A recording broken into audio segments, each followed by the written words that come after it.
안녕하세요. 상명대학교 이준영입니다. 오늘 이렇게 온라인을 통해서라도 만나 뵙게 돼서 정말 반갑습니다. 오늘 제가 주로 드릴 말씀은요, 포스트 코로나 이후에 언택트 비즈니스가 특히 이제 데이터 관점에서 어떻게 만들어지고 있는지, 어떻게 전개되고 있는지 이런 부분들 말씀드리도록 하겠습니다. 제 소개를 잠깐 해드리면요, 저는 트렌드 코리아 시리즈는 2009년부터 해서 공저 작업을 해오고 있습니다. 그래서 지금 거의 12년째 하고 있고요. 그동안 이제 트렌드의 어떤 키워드 같은 것들 100개 넘게 이제 발표해오고 하고 있는데, 특히 이제 이 코로나를 계기로 해서 많은 트렌드 같은 것들이 이제 변화하고 있거든요. 그래서 제가 이제 또 공교롭게도 오늘 제가 발표를 하는데, 또 다음 주에 출간한다는 책이 이제 코로나가 시장을 바꾼다라는 그런 타이틀 달고 책도 출간되는데요. 여기서도 특히 이제 언택트의 어떤 변화상 이런 부분들을 굉장히 비중 있게 많이 다루고 있고요. 오늘 여러분들께 드릴 그런 말씀도 이 책의 내용을 많이 기반으로 하고 있습니다. 자, 그래서 이제 관련 이슈를 말씀드리도록 하겠습니다. 네, 일단 우리가 이제 블랙스완이라는 말 들어보셨나요? 특히 우리 검은 백조 이론이다 이렇게 얘기하는데, 정말 우리가 예상치 못했던 사건, 사고 또는 이벤트 같은 것들이 갑자기 팡 하고 터지는 거, 이런 것들을 블랙스완이다 이렇게 이야기합니다. 이게 17세기 말에 검은 백조가 호주에서 갑자기 등장을 했거든요. 근데 이제 유럽 사람들은 일반적으로 이제 백조는 흰색이다라고 이제 생각을 해 왔었는데, 갑자기 검은 백조가 나타나서 엄청나게 충격을 받은 겁니다. 그래서 이렇게 정말 우리가 예상치 못했던 사건, 사고, 이벤트 같은 걸 터진 것을 블랙스완이라고 하는데, 그동안 이제 많은 블랙스완 이벤트 같은 것들이 있어 왔었죠. 그런데 지금과 같은 그런 코로나 이펙트는 정말 찾아볼 수 없을 정도로 엄청난 위력을 발휘하고 있다 이렇게 볼 수가 있습니다. 그래서 어떤 부분들이 이제 특히 위력을 발휘하고 있는가 이런 부분을 좀 볼 텐데요. 일단 우리가 이제 경제적 관점이나 트렌드에 대한 그런 관점으로 본다고 한다면, 지금의 경제 상황을 큐코노미다 이렇게 말씀을 드릴 수가 있겠습니다. 큐코노미는 큐경제, 쿼런틴이라는 게 방역이라는 뜻이죠. 방역. 사실 모든 관점이 질병, 전염병의 방역에 초점이 맞춰져서 진행되고 있다는 겁니다. 그래서 지금 굉장히 경제 상황이 전 세계적으로 안 좋은데, 이게 이제 보통 2008년도 세계 금융 위기하고 쉽게 이제 비견되기도 하죠. 그런데 지금의 어떤 위기 상황, 경제 위기 상황은 사실은 전염병으로 인해서 수요가 급격하게 이제 위축이 되고, 그에 따라서 공급도 위축이 되면서 연쇄적인 파급 효과가 일어나는 일종의 특수불황 형태다 이렇게 말씀을 드릴 수 있습니다. 그래서 2008년도 세계 금융위기는 구조적인 불황이었다고 한다면, 지금은 그런 특수불황의 형태를 띠고 있다. 자, 그러면 어떤 부분에서의 그런 변화상 같은 것들이 만들어지고 있는가, 이런 부분을 간단하게만 좀 짚어드리겠습니다. 일단 보시면 코로나19 이후에 여러 가지 있어서의 소비자 행동이나 시장에서의 변화 같은 것들이 만들어지고 있죠. 일단 우리 쉽게 생각하면 악수 같은 거 하지 않죠. 그렇죠? 잘 안 하고, 또 프랑스 같은 데 비주 인사법이라고 해서 키스 같은 거 하면서 뭐 인사하는데, 이런 것들도 많이 이제 없어지고 있고요. 뭐 심지어 운동선수들도 하이파이브가 아니라 로파이브라고 발로 하는 이런 스타일 같은 것들도 이제 생겨나고 있다고 합니다. 특히 동양권에서는 반찬을 공유하는 문화도 이제 많이 없애야 되는 거 아니냐, 이런 목소리도 들려오고 있죠. 여러 가지 측면에서 탈도시화 현상이라든가 대중교통을 회피하는 현상이라든가, 또는 뭐 여행을 가지 않고 특히 영화관이나 이런 데 사람들이 모이지 않죠. 그래서 굉장히 산업적인 쉬프트가 굉장히 많이 일어나고 있다 이렇게 볼 수 있습니다. 특히 이제 여기서 이 장표에서 보시면요, 온라인 구매가 굉장히 증가하고 있다 이렇게 얘기하고 있습니다. 그런데 우리가 주목해야 될 측면은 어떤 점이냐면, 온라인 구매는 사실은 20, 30대는 예전부터 많이 해왔어요. 그런데 이 코로나19를 계기로 해서 5060 이상의 시니어 소비자들의 이 온라인 쇼핑 구매량이 엄청나게 많아졌다는 거죠. 상대적으로 굉장히 높았다. 여기에 좀 초점을 맞출 필요가 있습니다. 그래서 사실 사람들의 소비자 행태 이런 것들은 한번 변화하면 다시 돌아가기가 어렵거든요. 특히나 시니어 분들의 이런 구매 행태라든가 소비자 행동의 변화 같은 것들, 여기에 좀 초점을 맞출 필요가 있습니다. 네, 지금의 어떤 시기를 가리켜서 우리가 뉴 노멀 또는 넥스트 노멀이다 이렇게 표현을 하고 있습니다. 새로운 어떤 특징들이 표준이 되는 그런 시대를 맞이하고 있다 이렇게 얘기를 하죠. 특히나 언택트 영역에서는 정말 우리가 이제 보통 인공지능에 있어서 엄청난 뭐랄까요? 기술의 특이점이라는 그런 용어를 쓰는데 언택트 기술에 있어서 특이점이 온다라고 얘기해도 과언이 되지 않을 정도로 엄청난 변화가 만들어지고 있다. 특히나 디지털 영역에서는 특히 이 속도의 가속화가 굉장히 두드러지게 나타난다는 겁니다. 특별하게 디지털 영역에서 변화의 어떤 양상 같은 것들이 바뀐다기보다는 속도에 속도가 굉장히 빠르게 되는 그런 가속화 현상이 나타나게 된다는 부분을 우리가 주목할 필요가 있죠. 자, 우리가 쉽게는 줌이라는 거 많이 여러분 이용을 해 보셨죠? 요즘 학교에서 수업도 줌으로 하고 또 회의 같은 것들도 이제 원격 회의, 화상 회의 같은 것들을 많이 하고 있습니다. 이렇게 줌 사용자 수를 보면요. 2019년도 12월 기준보다 그 이후에 3월달, 2020년 3월달 기준으로 보면 20배 이상 증가할 정도로 엄청난 폭발량을 보이고 있습니다. 줌에 그 기업 가치 같은 것들을 최근에 분석한 보고서가 있었는데 미국에서 상위 7개 항공사의 기업 가치를 다 합친 것보다 줌의 기업 가치가 더 높다라고 이런 평가가 나올 정도로 엄청난 위력을 발휘하고 있죠. 특히 이제 항공사 같은 경우는 너무 어려우니까 그런 부분도 반영이 된 부분입니다. 근데 이제 줌이라는 게 사실은 우리가 많이 이용을 하지만 사실 이게 인지적으로 굉장히 피로감을 줄 수 있다, 스트레스를 줄 수 있다라는 게 여러 가지 연구 결과에서 나타나는데요. 일단 대표적으로 보면 우리가 줌을 통해서 화상회의를 하면 피곤한 이유가 일단 우리가 회의를 할 때는 이 화면에서 내 얼굴이 보이는 거잖아요. 저도 지금 제 얼굴이 보이는데 사람이 말을 할 때 원래는 자기 얼굴을 보고 얘기를 하지 않잖아요. 근데 자기 얼굴 보여요. 그것 자체가 굉장히 스트레스라는 거죠. 자기의 표정도 컨트롤해야 되고 자기의 표정의 변화 같은 것들도 모니터링 해야 된다는 거고. 그리고 이제 우리 대화할 때는 상대방의 비언어적 커뮤니케이션 단서 같은 것들을 찾으려고 합니다. 근데 우리가 이제 오프라인에서 대화할 때는 되게 편하지만 온라인에서 그걸 찾으려고 하니까 그게 굉장히 인지적인 피로감 같은 것들을 주게 된다라는 이런 부분이 있습니다. 그래서 회사에서도 화상회의라고 다 무조건 할 게 아니라 전화회의도 많이 하고 문서로 많이 대체하고 그렇죠? 이런 어떻게 보면 원격 근무의 유연성 같은 것들을 굉장히 살릴 필요가 있다. 이 부분도 좀 말씀을 드릴 수가 있습니다. 자, 그리고 이제 화상회의의 어떤 미래상의 변화 같은 것들을 보면요. 이제 VR 기술 같은 것들이 이제 코로나19 이후에 굉장히 주목을 많이 받고 있습니다. 특히 VR은 그동안 뭐 엔터테인먼트 이런 데 좀 치중이 되어 왔었는데 이제는 VR 기술이 특히 산업 현장에서의 VR 기술로 이제 점점 굉장히 주목을 많이 받고 발전할 것이다. 이런 얘기들을 하고 있습니다. 여기 이제 보시면 요즘에 소셜 VR이라고 해서요. 이렇게 회의 같은 거 할 때도 3D 오큘레이터 같은 거 쓰고 그다음에 만약에 부엌에 있으면 부엌에 우리 집 부엌이다 거실이다 하면 쓰고 이제 우리 팀원들을 부르는 거죠. 그러면 팀장님, 부장님, 우리 과장님 이렇게 다 이렇게 등장하는 겁니다. 특히 이제 아바타 사진 한 장만 찍어서 올리면 내 아바타가 이게 실제로 등장하는 건데 이거는 스타트업 기업인 그 스페이셜이라는 데서 실제로 이제 구현하고 있는 그런 장면인데요. 잠깐 보여드리겠습니다.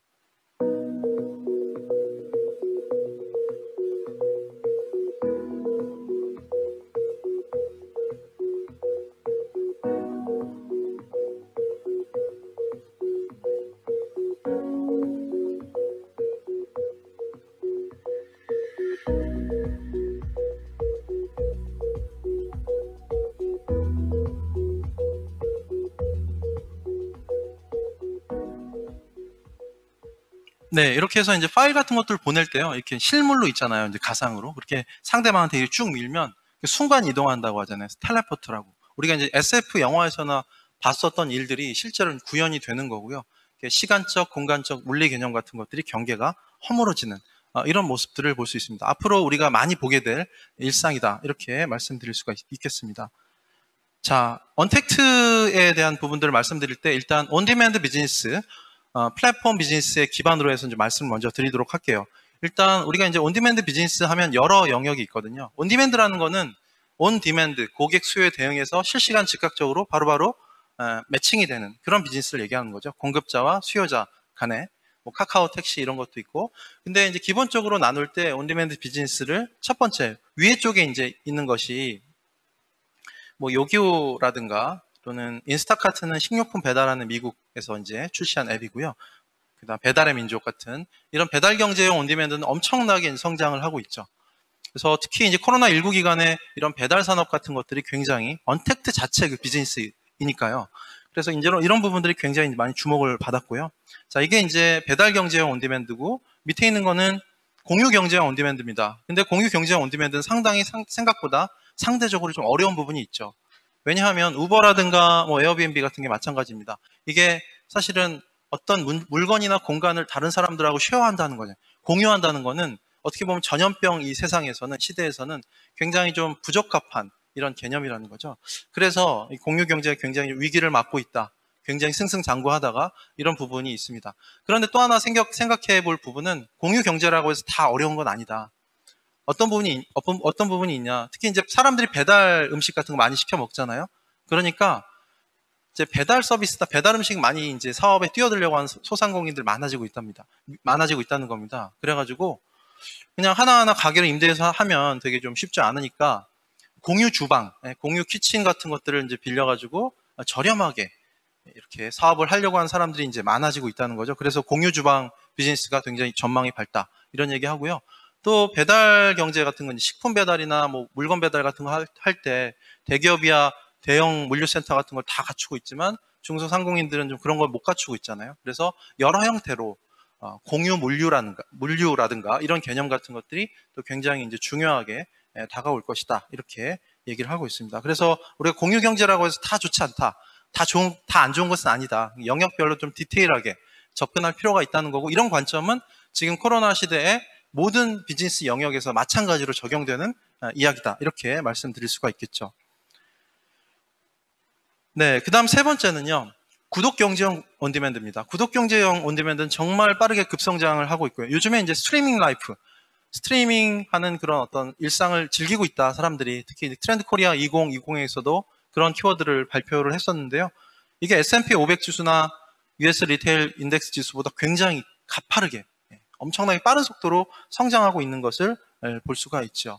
대표적으로 구독 경제가 성장할 수 있는 그런 기본적인 전제는 뭐냐면, 기업들이 이렇게 고객과의 지속적인 어떤 멤버십 경제라고 하잖아요. 이런 멤버십 경제를 이제 형성을 하면 지속적인 이윤 창출이 가능하다라는 거죠. 그런 부분에서 굉장히 유리한 부분이 있고, 또 하나는 고객의 데이터를 계속해서 자기들이 가져올 수 있다는 겁니다. 이거는 정말 데이터 기반의 언택트 비즈니스에서 굉장히 중요한 함의를 가지고 있죠. 특히 넷플릭스가 대표적인 케이스입니다. 넷플릭스는 고객 정보, 고객이 어떤 영상을 봤는지에 대한 그런 정보들을 아주 디테일하게 가지고 있고, 그거에 따라서 이렇게 고객 집단을 클러스터링을 하는 겁니다. 클러스터링은 이제 테이스트 클러스터링이라고 해서 고객의 취향 같은 것들을 클러스터링을 하는 거죠. 자, 이런 식으로. 근데 이 알고리즘 자체가 이게 뭐 미국에서 알고리즘 다르고 일본에서 알고리즘 다르고 한국에서 다르고 이런 게 아니라 전 세계 모든 알고리즘이 동일하게 적용이 되는 거죠. 그래서 우리나라에 있는 사람이랑 저기 브라질에 있는 사람이랑 거의 비슷한 취향 클러스터링에 속할 수 있다라는 이런 부분을 가지고 있다는 겁니다. 유튜브나 이런 것들도 마찬가지 데이터로 계속 가지고 있잖아요. 사실 유튜브라는 단어에 가지고 있는 그 의미 자체가 뭐냐면, 유는 당신의, 튜브는 원래 브라운관이라는 뜻이거든요. 당신의 텔레비전이라는 그런 의미를 가지고 있어요. 그래서 정말 최적화된, 개인화된 그런 컨텐츠 큐레이션을 하고 있다. 이런 부분을 이야기를 드릴 수가 있겠죠. 자, 우리가 이제 그 마케팅의 발전 역사를 이렇게 좀 되돌아보면요. 일단 처음에 이제 시작됐던 건 매스 머천다이징이죠. 매스 머천다이징은 대량 생산, 대량 판매로 이어지는 우리가 포디즘이라고 하는 이런 기본적인 전통 시장에서의 전통 경제 컨셉을 이야기를 하는 거고요. 그 다음에 두 번째는 매크로 세그멘테이션입니다. 매크로 세그멘테이션은 것이 세분화다. 이거는 우리가 일반적으로 얘기하는 사회 인과학적 변수에 의해서 고객 집단을 세분화시킨다라는 그런 관점을 가지고 있죠.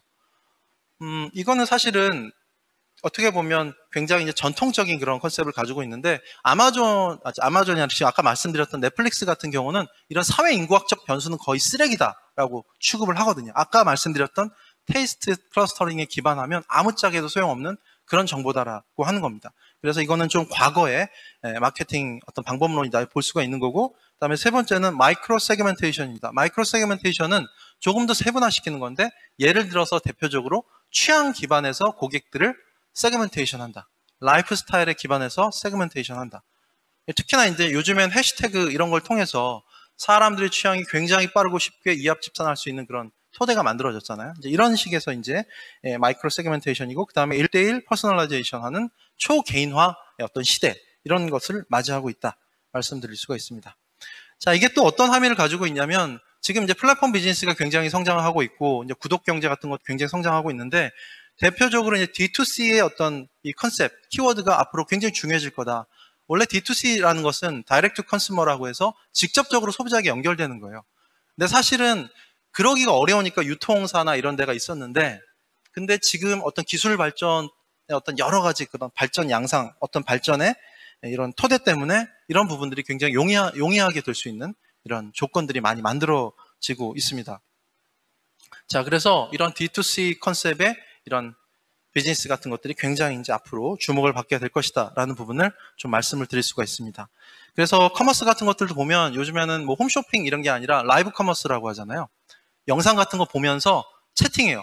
MZ세대가 들어가서 채팅하면서 물건에 대한 정보 같은 것들 주고받고 이러면서 바로바로 이제 그 영상에서 이제 얘기하는 것들을 바로 구매하는 이런 형태 같은 것들까지 연결이 된다는 거죠. 그래서 다이렉트로 기업과 고객이 바로 연결되는 이 비즈니스 컨셉 같은 것들이 대단히 또 중요하게 연결이 된다라는 말씀을 드리고 싶습니다. 그 대표적인 그런 그 기업 중에 하나가 스티치픽스입니다. 스티치픽스는 패션 의류 회사거든요.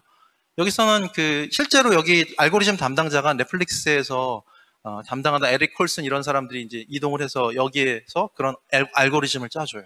어떻게 알고리즘을 짰냐면 고객이 이제 어떤 이 질문에 답을 하거든요. 패션 뭐 센스, 패션에 관한 어떤 질문 같은 것들에 답을 하면 이 사람이 좋아할 것 같은 옷을 한 5가지 보내줍니다.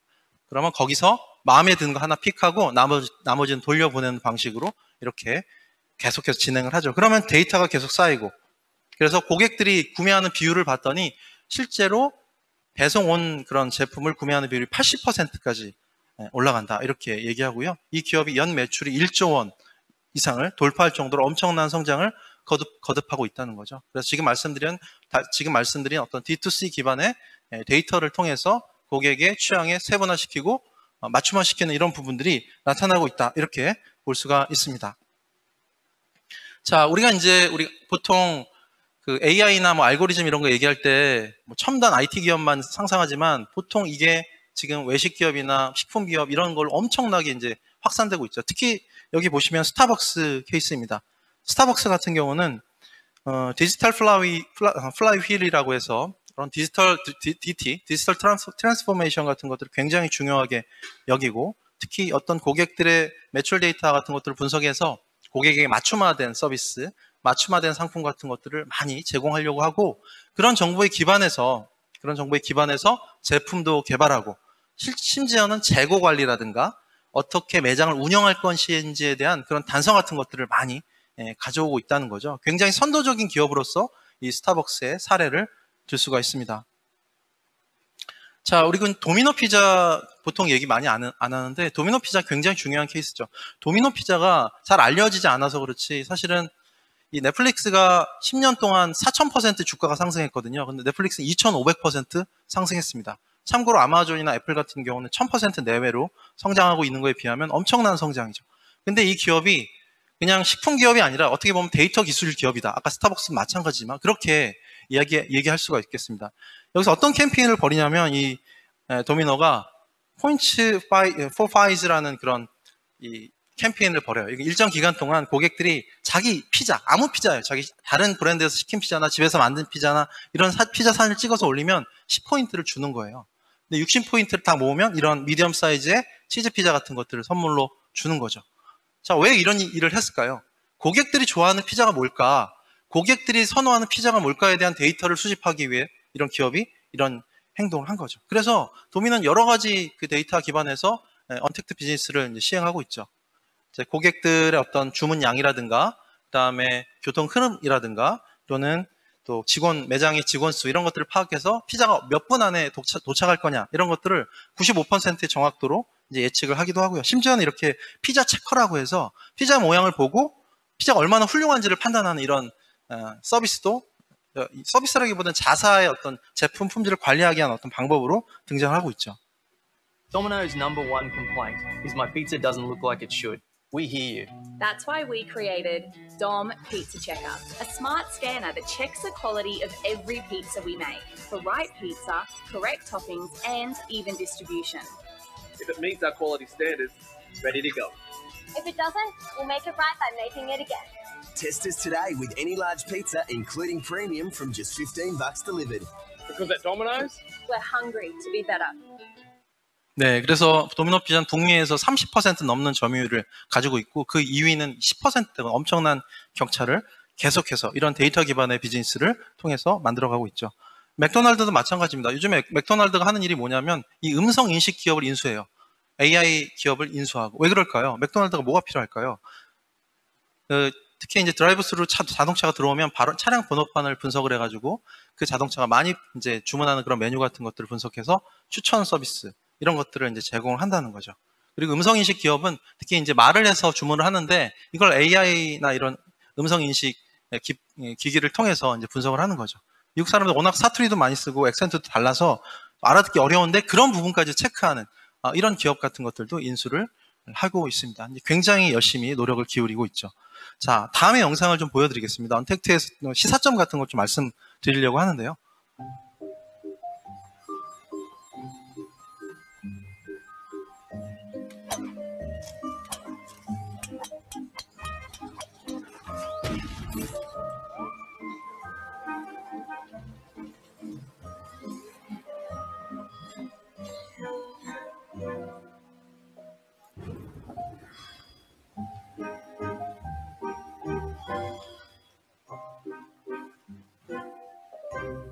네, 이게 이제 AI나 로봇 광고가 아니라 맥주 광고인데 어떤 인공 첨가물도 넣지 않았습니다.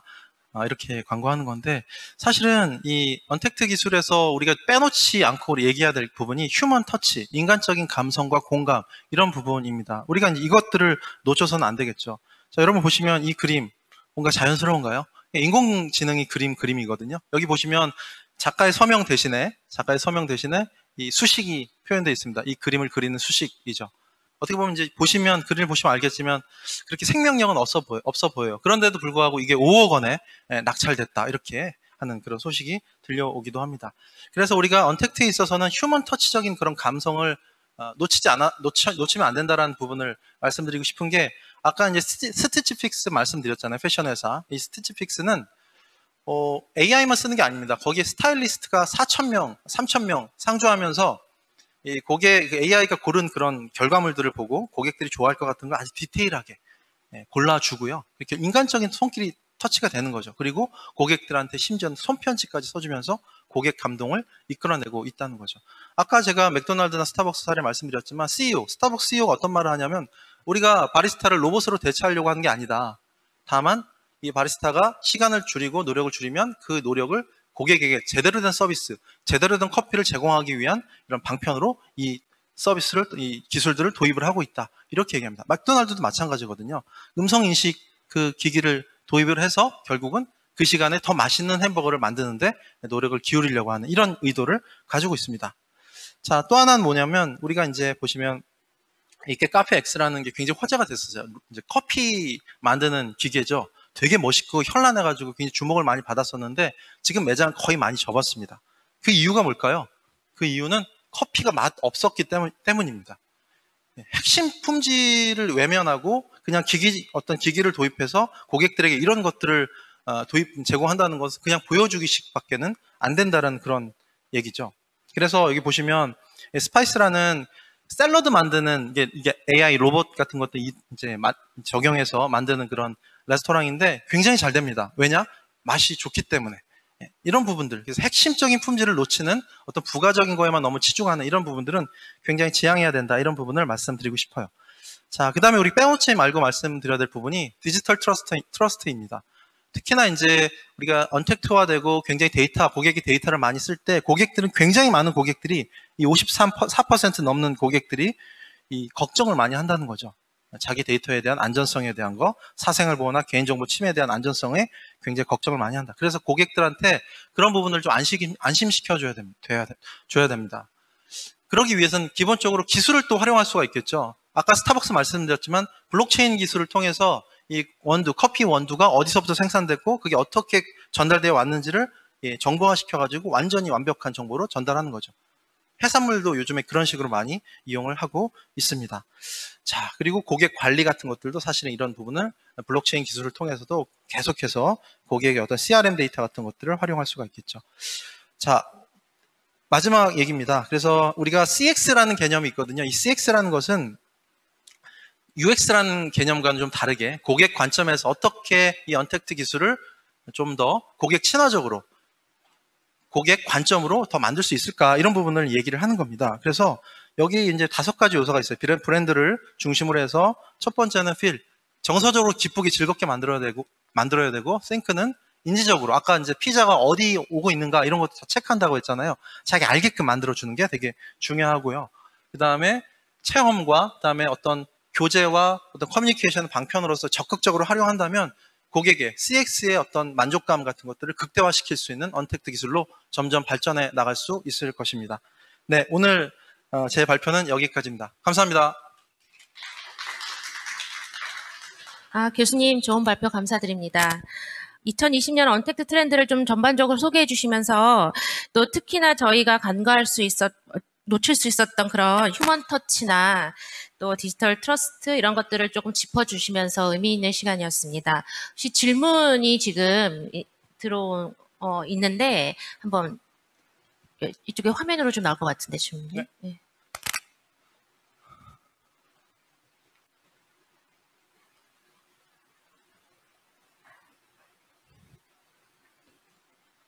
네, 지금 저기 보시면 뉴노멀 시대에 맞추어서 개인의 정보의 유통이 확대되고 개인의 인권이 대중의 안전보다 중요도가 떨어지는 시대입니다. 동양과 서양의 관점의 차이도 보이고 있는데 뉴노멀 시대에 제가 잘 못 읽겠네. 세계 시장의 소비자들의 부정적인 인식을 줄일 전략이나 준비해야 하는 정책들은 어떤 것들이 있을지. 네, 일단 아까 말씀드린 것 같이 기술을 적극적으로 도입해서 고객들한테 안심을 시켜주는 거, 아까 블록체인 기술 같은 것들을 생산지 정보 같은 것들을 이제 제공한다, 이런 부분도 있고요. 직접적으로 고객에게 알려주는 것도 되게 중요하게, 투명하게, 그리고 실시간으로 이 제품이 얼마나 제대로 고객들에게 전달이 되는가, 이런 부분들도 또 투명하게 공개할 수 있다 하는 거죠. 이런 부분이 되게 또 중요한 부분이고요. 그래서 어떻게 보면 어떤 걱정이나 이 트러스트에 대한 이런 불안, 이런 것들이 있잖아요. 이거는 결국에는 투명성이라는 그런 관점으로 더 투명하게 정보 공개를 한다, 이런 부분들이 또 대단히 중요하게 다가온다, 이렇게 볼 수가 있겠죠. 그래서 뭐 여러 가지가 있겠지만 심지어는 또 브랜드 이미지 같은 것들도 굉장히 고객들에게 친밀하게 만들고, 그래서 계속해서 커뮤니케이션을 많이 만들어 나가는 그런 방법도 고객의 신뢰를 높이는 좋은 어떤 마케팅 방법이 될 수가 있겠다, 이렇게 말씀드릴 수 있습니다. 네, 두 번째 질문입니다. 기업과 고객이 다이렉트로 연결되는 D2C가 앞으로 더 주목받게 될 것이라 하셨는데, 한편으로는 기업과 고객을 연결해주는 새로운 유형의 중개 플랫폼들이 등장하고 있는 것 같아요. 이 두 가지가 어떻게 보면 서로 상반되는 트렌드인 것 같은데 이에 대해서는 어떻게 생각하시는지 궁금합니다. 네, 이 D2C라는 것은 사실은 고객과 바로 연결이 되는 건데 그 기반이 되는 건 플랫폼이라는 거죠. 그 플랫폼을 사실은 아까 도미노 피자 같은 경우는 자사 플랫폼을 이용하거든요. 오히려 배달 앱이나 이런 것들을 쓰면 거기다 수수료를 30% 얹어가지고 고객이 더 지불하게 만드는 겁니다. 그래서 진정한 D2C를 도미노 피자 같은 경우는 이제 구현을 하게 된다는 거죠. 근데 아무래도 중소상공인들이나 이런 부분은 어려우니까 어떤 중개 플랫폼을 하는 건데, 사실은 어떻게 보면 이 플랫폼이란, 이런 중개 플랫폼이라는 게 있기 때문에 더 고객과 가까이 연결될 수 있는 이런 어떤 기술이 된다라는 거죠. 계기가 된다는 거죠. 그래서 과거에 예를 들어서 여러분 그 전통적인 어떤 유통 체인을 한번 생각해 보세요. 공장부터 해서 도매상부터 해서 계속해서 연결된 체인이 엄청나게 많거든요. 거기서 마진이 붙고, 그다음 고객에게 전달이 되려면 상품도 훼손이 되고 여러 가지 문제점이 발생할 수가 있는데, 그런 부분을 바로 다이렉트하게 연결될 수 있는데, 그게 만약에 자사의 기업 역량으로 가능하다면 좋지만 그게 아니라 어떤 이 중개 플랫폼이 있다면 또 그게 또 하나의 기회가 될 수 있다. 이 부분을 말씀드리고 싶습니다. 우선은 시간 관계상 지금은 두 가지 정도만 질의를 받고요. 나머지 지금 주신 질의들은 나중에 다 끝나고 저희 모아서 한번 다시 받도록 하겠습니다. 자, 발표해 주신 교수님 감사합니다.